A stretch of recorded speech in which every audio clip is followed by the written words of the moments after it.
welcome everyone to, now we're calling ourselves the Breaking Status Quo Thinking, the community. And we are going to talk on a very special, interesting topic, creativity. And it is interesting because for many decades, and I think almost a century, creative people were looked down upon, not considered intelligent, or they're considered eccentric or impractical.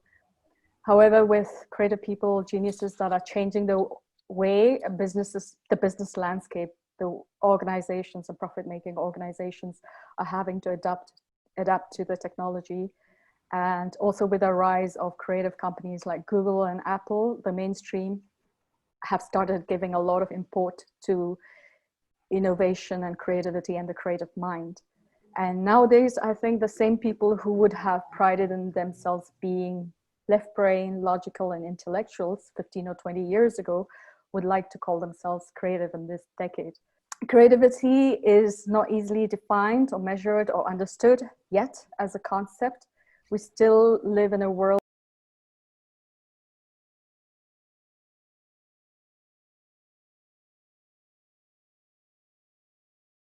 where in order to embrace something in our lives, we need to measure it first before we implement it.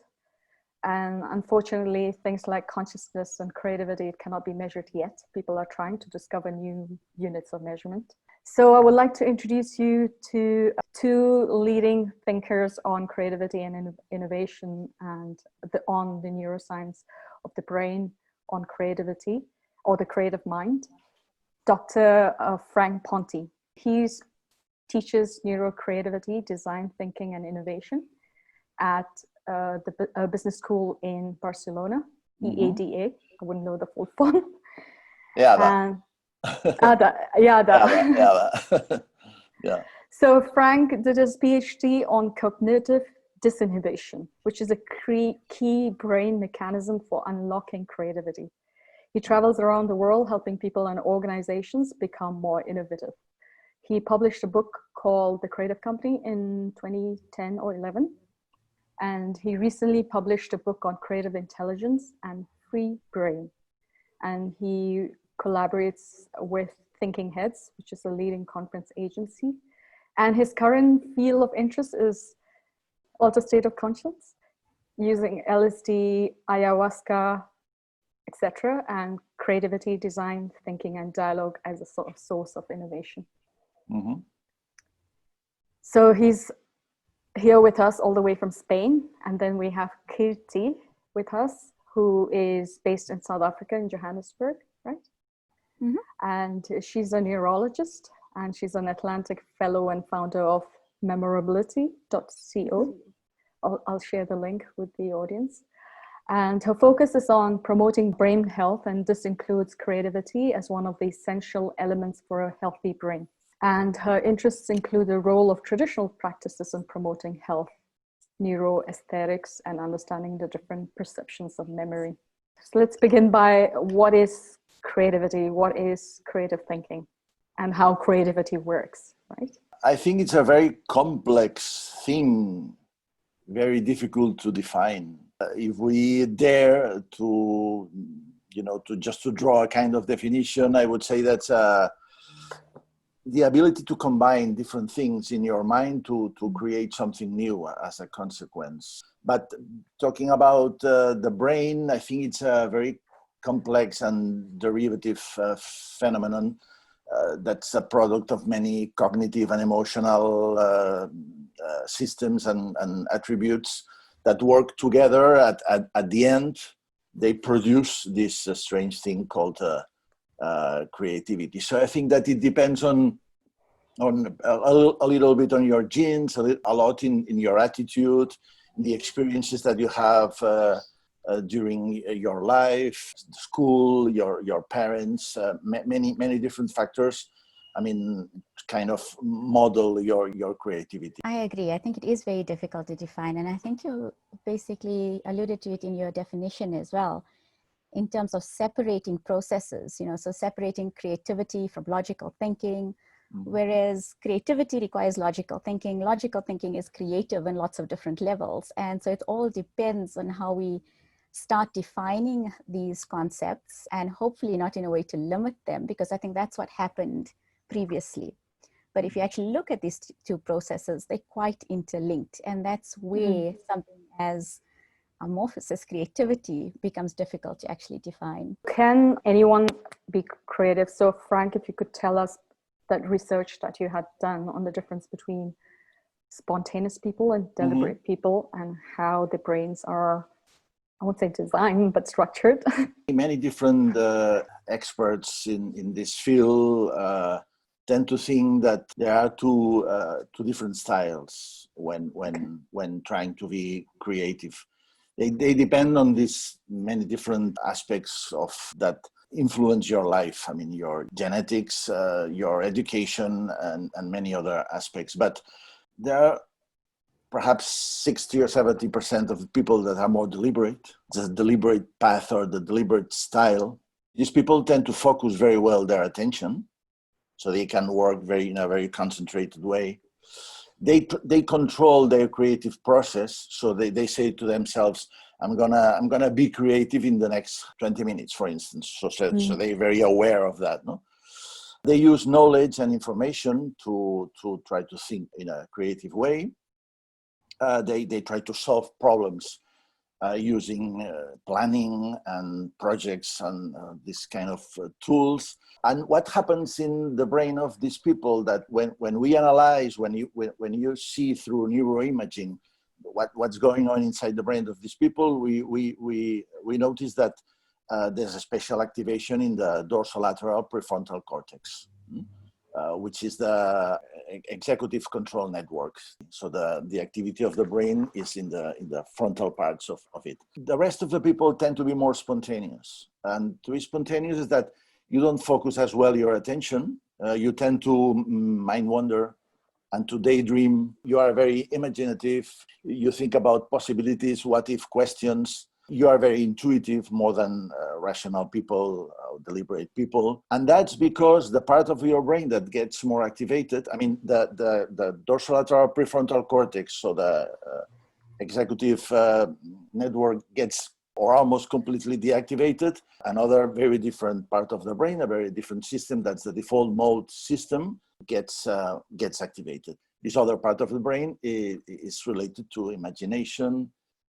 When we don't use rational thinking, the brain goes directly to this default mode network that allows us to kind of rest. Highly creative people use both paths, not at the same time, but simultaneously. In terms of the question, I think all people are creative, actually. And I think it's just that you're looking at it in different spheres. You know, everything we do in our daily lives requires a certain degree of creativity. But let's say you consider yourself not to be creative. Can you become more creative? Yes. So the brain's potential is beyond what we think, beyond what we imagine.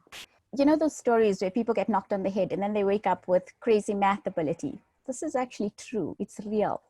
So what it shows us is that the brain has this underlying potential that we're not tapping into, that's probably unique to each of us. And we need to find ways to access that potential that does not involve head injury, right? And so that's where the trick comes in. And how do you actually access this potential that you have to become more creative, of more of whatever skill you do want to develop? Can deliberate people become spontaneous? I'm sure there are ways. I even know one too. Do things that they're not accustomed to do. But I do wonder if you do start speaking to people who are considered deliberate or who think of themselves as being extremely logical, I think that there are spaces where they are creative. And I think to understand those spaces where you are creative and the process that is required for you to be creative would actually give you the clues to what you needed to do.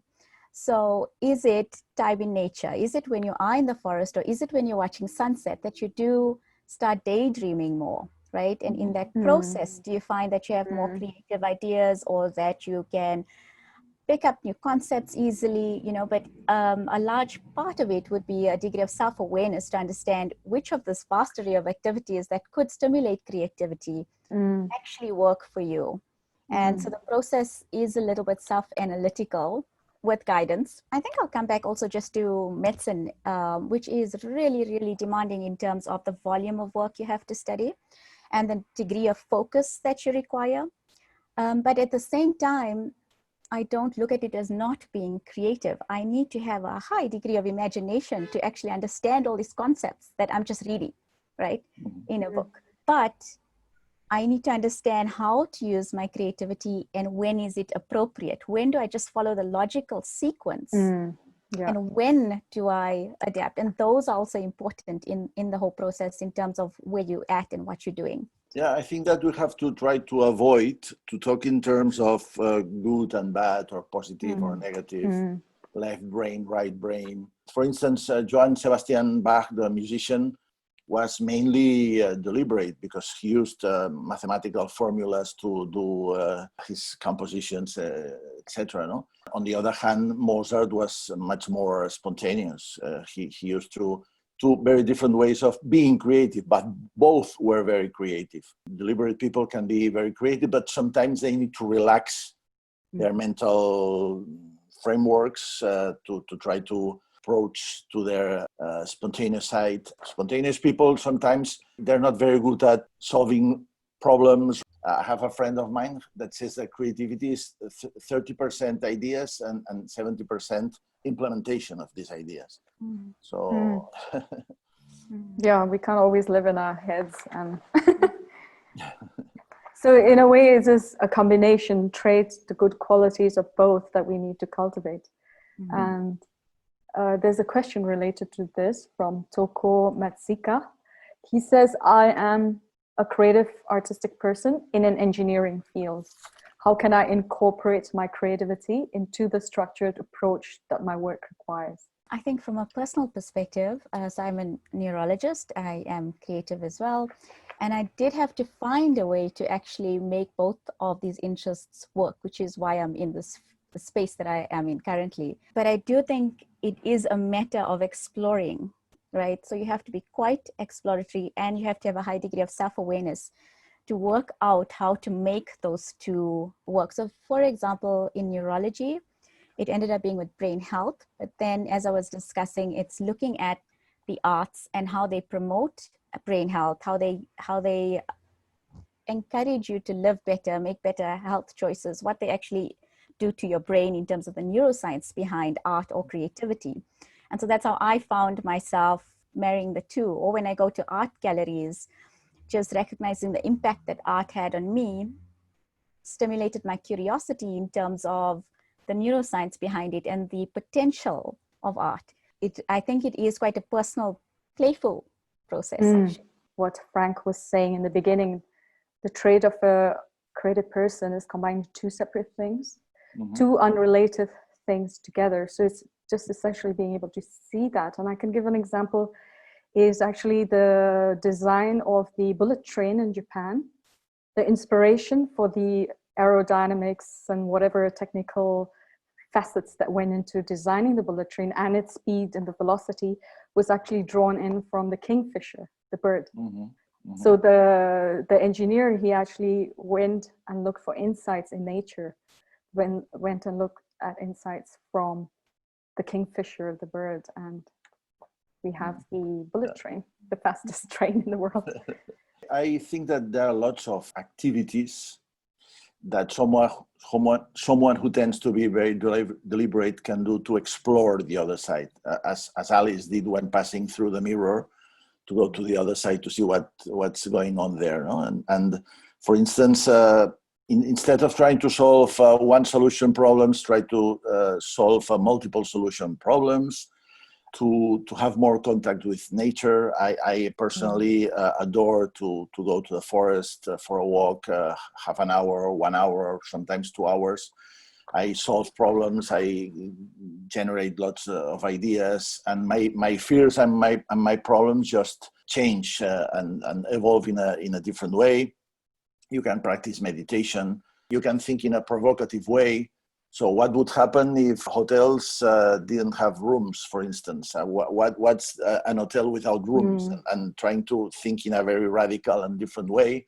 This little by little, this changes your brain. One thing that perhaps forgot is that, at least in my opinion, creativity has to do with motivation. I mean, you're not creative when you do something that I mean you hate or that you're not interested at all. Probably one precondition to be creative is to do something towards which you feel very motivated, almost passionate about. True. Because if not, the problem of some people is that they really don't have inner passions or strong motivations in their lives. So that's why they tend to not to be creative. So we have another question from Facebook now, from Ajnav. He says that we actually had an elective called Management of Creativity in business school. So in the corporate world, especially in traditional organizations, however, we rarely get to see this. So what are potential blocks to creativity, and I think in the corporate world, and how can we overcome them? And how can we create a culture of creativity and innovation within an organization? As an individual, can we really self-train ourselves to become more creative? Yeah, I think you answered that. Perhaps 90% of organizations are not very innovative places. Because because they are, the way they are structured, very hierarchically, with hierarchies and these kind of things, tends to put lots of barriers and difficulties to creative thinking and innovation. So the first thing that we have to do when trying to introduce creativity and innovation in an organization is change its management, the way you manage it. Do we manage innovation? People manage in general the organization. Try to substitute hierarchies by circles, empowerment in teams. Try to talk more about managers and leaders more than bosses, etc. Try to avoid, separation between different departments. Try to dialogue a lot, to listen to the other and work in diverse teams. One engineer, one anthropologist, one poet, or an artist, women, men from South Africa, from Catalonia, etc. These things tend to block creativity in organizations, so that's why people have a lot of frustration when working in large organizations and even in small and medium-sized organizations. You have to really develop a culture of creativity and innovation, and this is not easy. So in your opinion, is Google and Apple still the most creative organizations, would you call them? Or does size have something to do to stifle creativity and innovation? I think that Google, it's a very interesting organization in terms of how it's internally structured, and also about the spaces and the way of working. I mean, they're very good at that. And Apple is very different. They are a little bit more hierarchical, but they had a very visionary leader that was Steve Jobs that really made the difference. No, so but they continue to be two very interesting, innovative organizations. But there are many more. Netflix or I don't know, Whole Foods Market, many different very innovative organizations around the world. Even in Spain or probably in South Africa, you also have innovative firms. So, but it's not easy to find one of them. What I would add is, as an individual, there's still a choice in terms of being creative. And if your organization does not allow that for you, to find the spaces, without having to leave your job, but to find the spaces where you can cultivate your creativity separately. They don't have to always be in the workspace. And or even within your team or something like that. Oh, yeah, even within people your you're team. working with. Yeah, yeah. Great. So why, there's a question from Santosh from Boston, and he asks why marijuana makes one temporarily creative, and what can one do to emulate it without smoking weed? And he says, recently he learned that our brains, they naturally produce endocannabinoids, the reason why our brains have the THC receptors. So he's being curious, he's a scientist. So he asks, I mean, what are the odds that a plant can produce a strange chemical that has no real survival value, and yet the brains have receptors for it? There's a general reason. I don't know, Kirti, if you agree with this as a neurologist, but I think that there's a general reason that when you relax your mind, using a shortcut, for instance, cannabis or LSD or other things, you just relax your mind and you kind of diminish your feeling of ego. Only by these reasons you change your perspective on what you're doing. So probably this is a kind of impulse to be more creative, no? Then we can go to analyze some other reasons. For instance, LSD has a very important visual impact on your brain. So your brain becomes more visual, and then this also facilitates your visual creativity, etc. But it's true that it depends on the person who takes these substances, because some people smoke cannabis or marijuana and have, very bad experiences. So and there's some other people take LSD and have very bad trips, no, or ayahuasca, or other kind of this kind of substances. So, but in general, that it's why, because we get a kind of relaxation in our brain system that allows the default mode network to just to have more importance. Yeah, because sometimes when I used to move around in my creative state, spontaneous state, I'm very spontaneous, especially, and people would think that they would ask me, do you have some on you? And I'm like, no, I don't do those. So it's basically, but they assume, a lot of people assume, just because you're uninhibited, that you're on external substances or something like that. No, but you can always substitute this. For instance, there's a little book written by David Lynch, that talks about meditation and creativity. So how meditation, the regular practice of meditation, helped him in really being very creative with his movies, etc. So it's not necessary that you use these shortcuts, do an artistic activity as Kirti was suggesting, or you practice meditation. This is probably much better than to use these substances. It seems that in California, people take micro doses of LSD. That's a 10th part of a normal dose to enhance their creativity during meetings and sessions. Yes. Yeah, I think just to agree, I think there are ways that you would need to do it. I think what's interesting is a lot of people want to go away from using medication, etc. But for this, it's to take a supplement, So there are ways to do it without actually having to use drugs. To always just be conscious of all the problems that can potentially happen. And unfortunately by bias, because I would see the problems in a medical setting. And so, it's made me very, very cautious in terms of all of these drugs. And also, I think people do that because they want a quick fix. They want a quick solution to everything, including becoming creative. They don't see it like even becoming creative as a process, because yeah, it's true. Yeah. So how do we use both creativity to promote brain health, and why creativity is a sign of a healthy brain? This question is to Kirti. Why creativity is a sign of a healthy brain? Because it allows us to adapt in the world, allows us to problem solve effectively, allows us to enjoy our lives, actually, right? All of which are important in terms of the way we do it.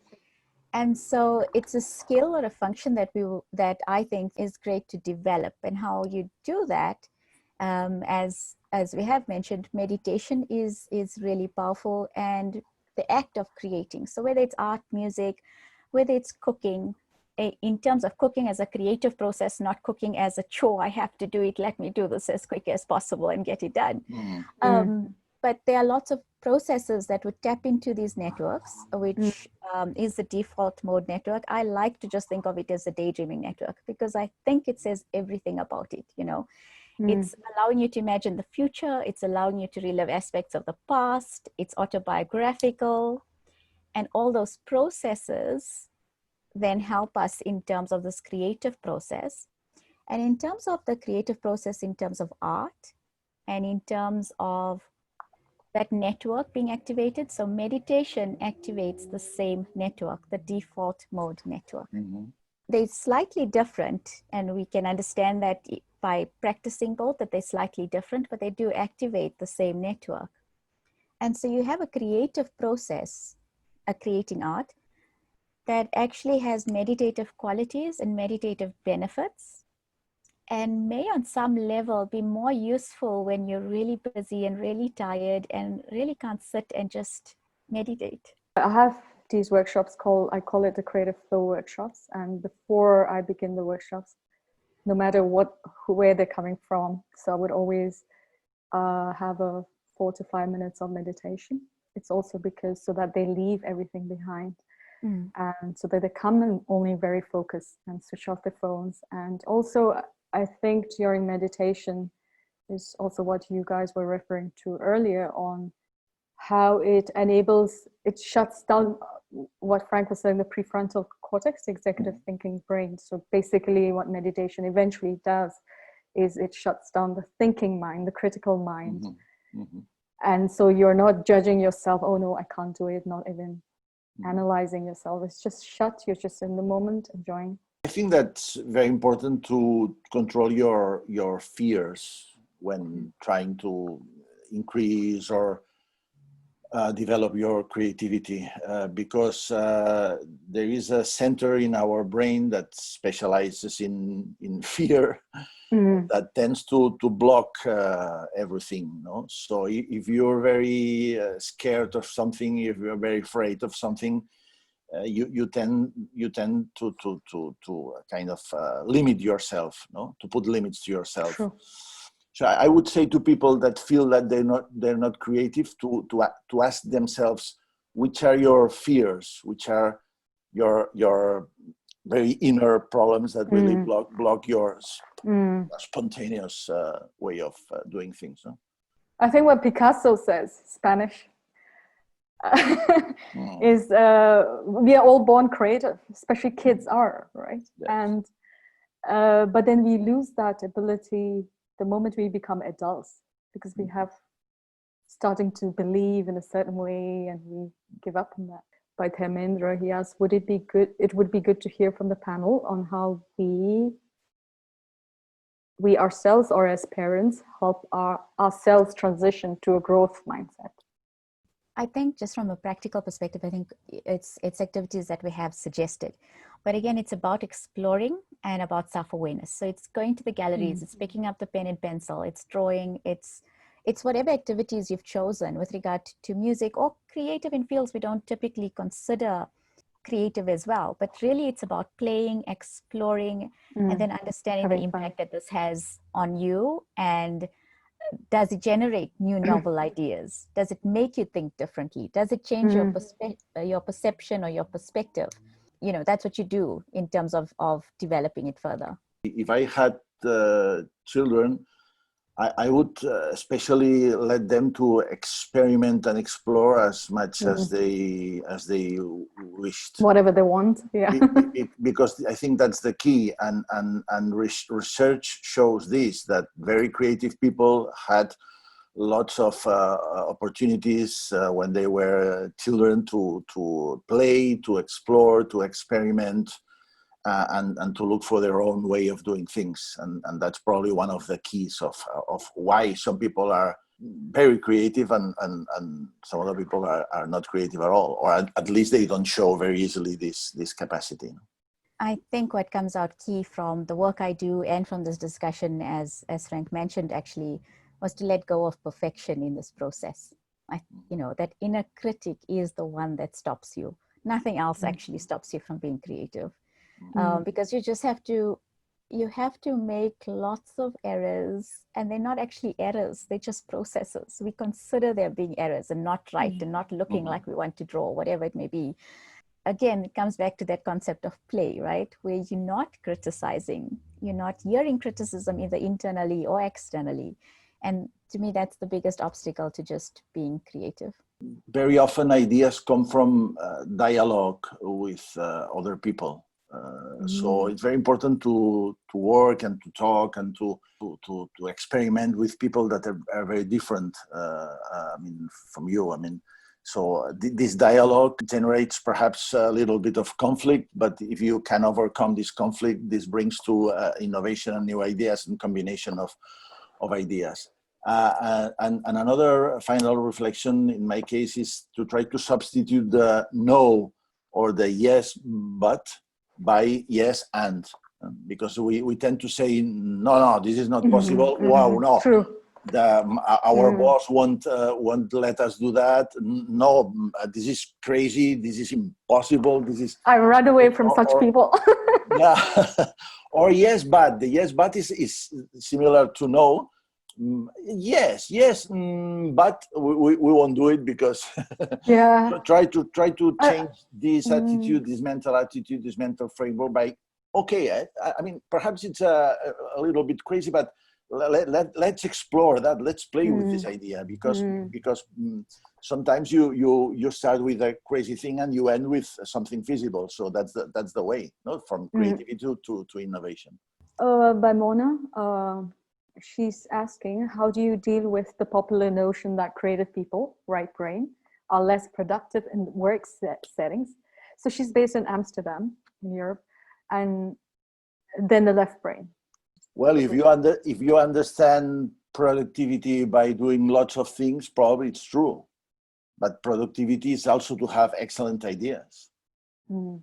Excellent breakthrough ideas, and perhaps deliberate people tend to solve problems and tend to be more productive in the classical, conception of that.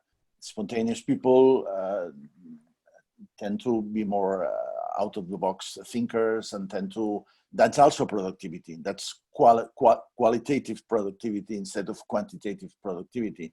And both things have to be combined in an organization, because if not, if we have only spontaneous people, we won't be able to launch serious projects with positive results, with an impact in our economy. But if we always have deliberate people, we won't have this crazy idea that when transformed into something feasible really gives us a differentiation. Yeah, that's amazing, because I think in the traditional organizations that we are talking about, our traditional settings, where people are forced, even like very spontaneous people are made to do things which it's not inducing their creativity and productivity. So in that sense, what you're saying is that the organization has to recognize these two aspects within individuals, within the team. Yes. Yeah, that's important. But I do just think sometimes it is about what needs to be done in a specific setting as well. And so if we go to a very practical example, if I am in a very busy clinic and there are 150 patients to be seen, this is what needs to be done, irrespective of any other process in terms of dynamic. And I think that sometimes there is that challenge between these two processes, the work that needs to be done, the outputs that need to be achieved, and the time that is allowed for all of this to happen. And so it's, and I think that's a difficult balance. Yeah. Okay, cool. Thank you so much, both of you.